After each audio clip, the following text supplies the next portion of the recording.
Salut et bienvenue dans cette nouvelle vidéo. Aujourd'hui, je vais te parler de Frédéric Constant, une des dernières success stories de l'horlogerie, disons grand public.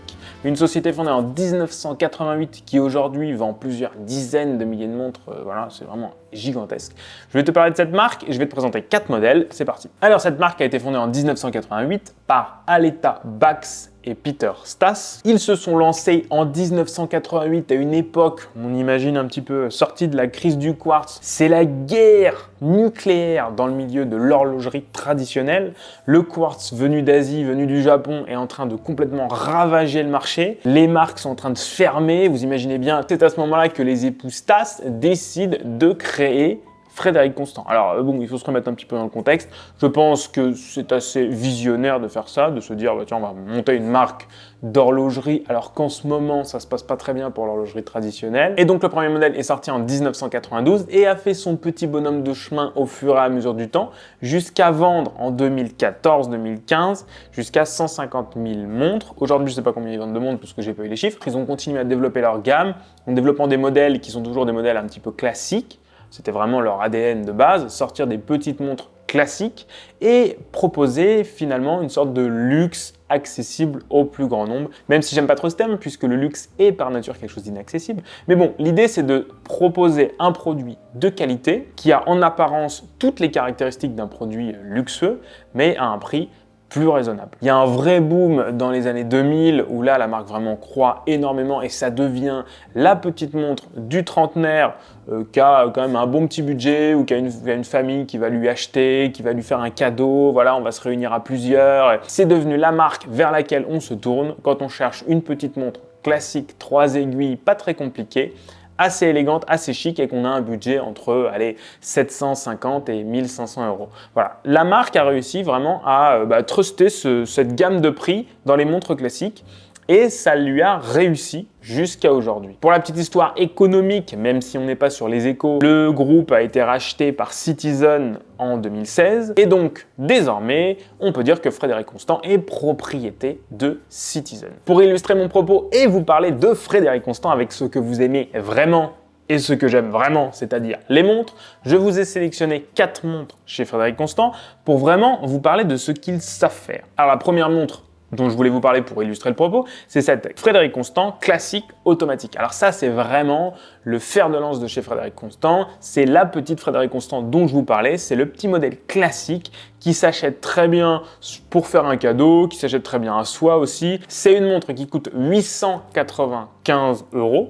donc le prix est relativement raisonnable. On a une très très belle allure, on a une jolie marque et on peut se payer une montre automatique. Pour vous en parler un petit peu plus en détail, c'est une montre en acier inoxydable qui fait 40 mm de diamètre et 10,20 mm d'épaisseur.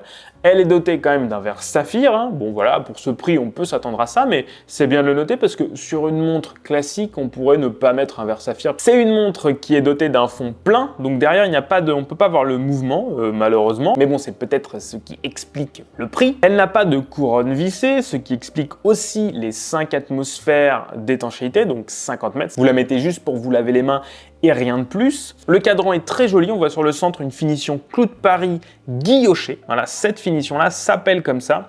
Et sur le pourtour, c'est une finition soleillée. C'est là où on voit les chiffres romains qui sont vraiment très jolis, qui sont quand même assez présents, quoi. Voilà. On peut déplorer au niveau du guichet date que le chiffre 3 ait été tronqué. C'est un peu dommage. Ce que j'avais bien aimé sur la dernière vidéo sur la Audemars Piguet, c'est que Audemars avait carrément viré l'index, virer la notion de 3.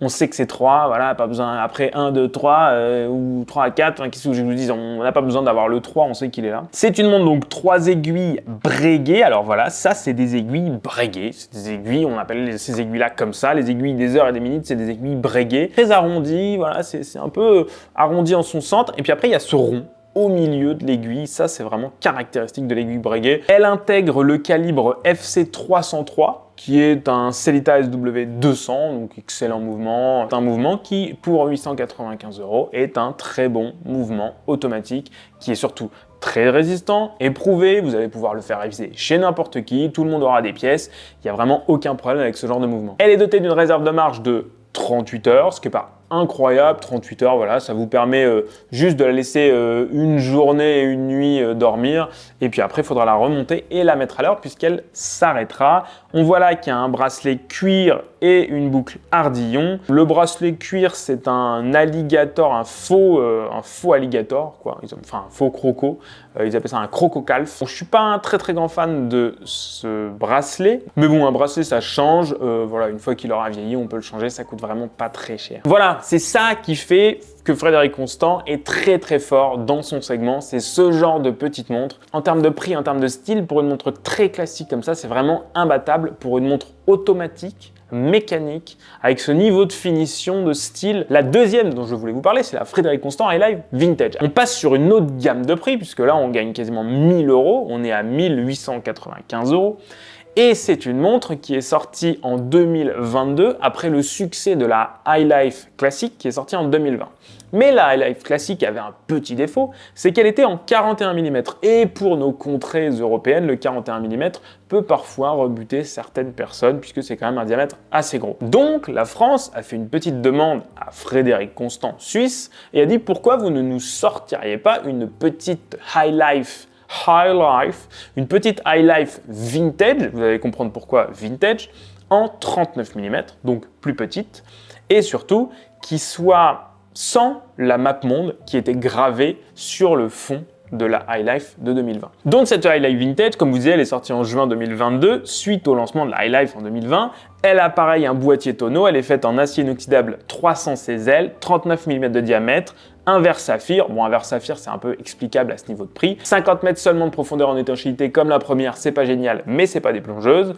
Ensuite, on a un cadre en noir, des index bâtons. Et pourquoi on appelle cette montre vintage? Eh bien parce que sur les index et les aiguilles, il y a de la matière luminescente qui est, elle, fumée. Elle n'est pas totalement blanche, ce qui lui donne un petit look vintage, d'où l'explication Highlife Vintage. Cette montre est équipée comme la première du calibre FC303, mais qui lui est, on peut le voir sur le cadran, Certified Chronometer.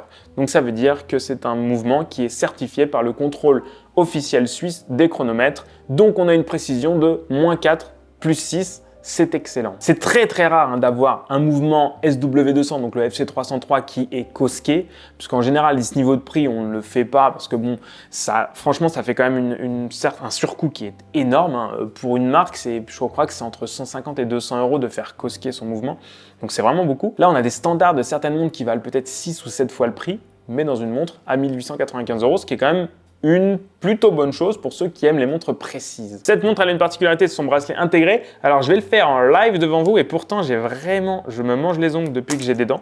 Voilà, et je vais remettre l'autre. Alors bon, ça va peut-être être c'est un peu plus compliqué de remettre puisqu'en fait, il y a quand même, je vous parle en même temps. Mais en tout cas, il y a des petits tétons qui permettent de faire ça en live. Waouh, attention, est-ce que je peux le mettre? Voilà, il est dedans, il n'est pas dedans. S'il est dedans, il est dedans, voilà. Voilà. Vraiment deux styles, hein. La montre en haut, le bracelet qui va vraiment être plus décontracté, en bas plus sport.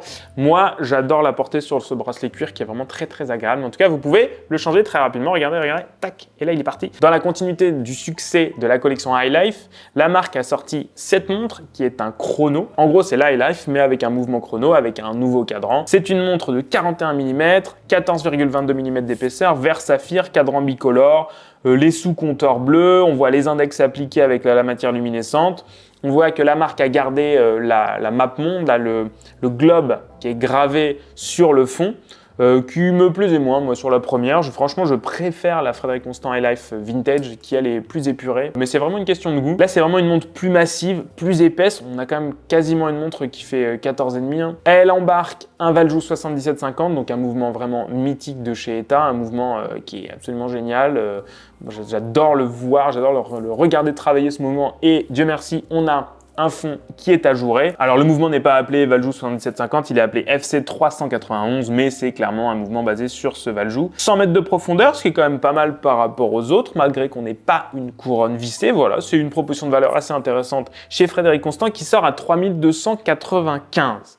3295 pour celle-ci, et la dernière, 3895. Alors que là, on a un World Timer, c'est-à-dire qu'on a une montre qui va vous permettre de voir l'heure dans je sais pas combien il y a de villes dessus, mais les plus grandes villes du monde. Voilà, Denver, Chicago, Puerto Rico, Le Caire, Bangkok, Hong Kong. Alors, je crois qu'ils n'ont pas mis Paris, ils ont mis Genève. Donc ça, c'est juste, encore une fois, ils nous ont rayé de la carte. Cette World Timer, comme je vous le disais, proposée à 3 895 €. Elle a un boîtier en acier de 42 mm, 12 mm d'épaisseur, un verre saphir, 50 mètres d'étanchéité, un affichage 24 heures et surtout, elle embarque le calibre FC718 manufacture, 42 heures de réserve de marche pour ce petit mouvement, qui n'est pas une réserve de marche incroyable. Mais ce qui est génial, c'est qu'on a quand même un calibre de manufacture là-dessus. C'est quand même quelque chose. Vraiment, c'est une très jolie proposition de valeur. Mais on voit comment Frédéric Constant peut partir de ça qui coûte 895 € pour aller à ça qui coûte plus de 3 800 €. Ces deux montres ont de très très bonnes valeurs. Si vous les mettez côte à côte, franchement, devant quelqu'un qui n'y connaît pas grand-chose, il va dire, bah, franchement, moi, ces deux montres, je les trouve très jolies, elles sont très belles. Ok, bon, il y en a une qui n'a pas le fond ajouré, mais les personnes ne vont pas se rendre compte qu'il y a une différence de 3 000 € entre ces deux montres. Honnêtement, la proposition de valeur, elle est excellente, tant à 895 € qu'à 3 895 €. Voilà, j'espère que vous en aurez appris un peu plus sur Frédéric Constant et sur ces 4 modèles que je viens de vous présenter ici. C'est un petit format un peu plus original. Je me suis dit, tiens, je ne vais pas me concentrer uniquement sur un modèle. Je suis allé prendre 4 modèles chez Frédéric Constant et hop, les voilà en ligne. En tout cas, merci d'avoir écouté cette vidéo. N'hésitez pas à lâcher un commentaire, un pouce bleu, à vous abonner si toutefois vous avez aimé le contenu et si vous aimez le contenu de la chaîne. Allez fouiner dans le contenu de la chaîne, il y a plein de choses depuis toutes ces années. Merci à tous ceux qui se sont abonnés récemment. Franchement, ça me fait un grand plaisir que vous soyez venus sur la chaîne et que vous ayez cliqué sur s'abonner. Franchement, c'est très gratifiant. Merci de me suivre. N'hésitez pas à cliquer sur la petite cloche si toutefois vous voulez avoir les notifications pour pouvoir voir les vidéos quand elles sortent. À très vite et d'ici la prochaine vidéo, prenez soin de vous.